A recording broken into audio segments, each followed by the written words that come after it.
Oke. Nah. Pak Ustadz, kalau misalnya tadi kan di Islam sudah diatur semua Pak Ustadz. Kalau blowjob boleh nggak Pak Ustadz di Islam? Hah? Iya. Apa tuh saya nggak tahu. akhirnya ada yang Pak Ustadz nggak tahu. blowjob itu oral Pak Ustadz. Oh boleh. Boleh dalam Islam. Diperbolehkan Pak Ustadz? Iya. Laki-laki melakukan pada istri, istri melakukan pada suami. Oke, diperbolehkan guys.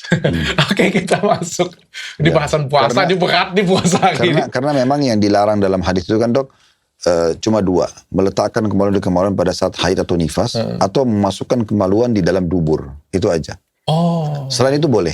selain itu boleh Ya, Pak Ustadz? bahkan ulama fikih sangat detail membahas. Jadi lalu bagaimana kalau orang laki-laki suami meletakkan kemaluan di antara bokong istrinya, tapi bukan memasukkan ke lubangnya, boleh nggak? Boleh. Oke. Dan tidak boleh masukkan dalam karena memang itu kan dubur itu kan tempat keluar kotoran, angin, ya gas itu dengan tinja. Berarti memang itu kotor gitu. Nah itu dikhawatirkan malah mendatangkan banyak penyakit.